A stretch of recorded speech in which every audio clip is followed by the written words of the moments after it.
నమస్కారం. నేను RTC DPTO Palnadu. మనకి మహాశివరాత్రి జాతర సందర్భంగా ఈ నెల 15వ తారీఖున జరుగుతున్న కోటప్పకొండ తిరునాళ్ళకి ఈ సంవత్సరం మనం 618 బస్సులని ప్లాన్ చేయడం జరిగింది. గత సంవత్సరంతో పోలిస్తే ఈ సంవత్సరం దాదాపుగా 70 బస్సులని అదనంగా ప్లాన్ చేసిన జరిగింది. ఇందులో ముఖ్యమైనగా ఛార్జెస్ లాస్ట్ ఇయర్ ఎలాగ ఉన్నాయో ఈ సంవత్సరం కూడా అదేవిధంగా ఛార్జెస్ ఉంటాయి. స్త్రీ శక్తి అన్ని బస్సుల్లోనూ మరి అవకాశం ఉన్న అన్ని బస్సుల్లోనూ అన్ని బస్సుల్లోనూ స్త్రీ శక్తి పథకం కూడా అమల్లో ఉంటుంది.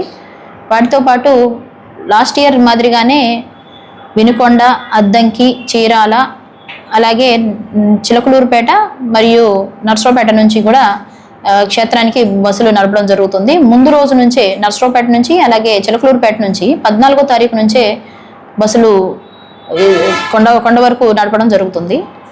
అలాగే ముఖ్యమైన మనకి నర్సరావుపేట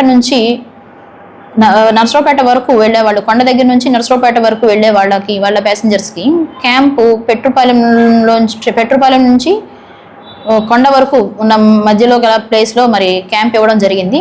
ఎవరైతే రిటర్న్ వెళ్తుంటారో, రిటర్న్ అంటే నర్సరావుపేట వైపు వెళ్ళే వాళ్ళకి, కొండ దగ్గర నుంచి నర్సరావుపేట వైపు వెళ్ళే వాళ్ళకి క్యాంపు మార్పు చేయడం జరిగింది. దీనివల్ల అంటే ట్రాఫిక్ జాము ఇబ్బందులు లేకుండా త్వరగా చేరుకోవడం కోసం భక్తుల అవసరార్థం క్యాంపు మార్చడం జరిగింది. మరి ఈ మార్పుని గమనించవలసిందిగా కోరుతున్నాం.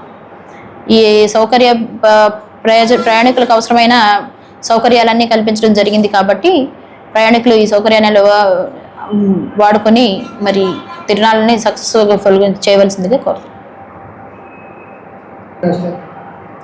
సిబ్బంది లాస్ట్ ఇయర్ ఉన్న దానికన్నా ఈ సంవత్సరం వచ్చేటప్పటికి 2000 మంది, దాదాపు 2000 మంది వరకు సిబ్బంది అసిస్టింగ్ స్టాఫ్తో పాటుగా 2000 మంది వరకు సిబ్బంది పనిచేయడం జరుగుతుంది.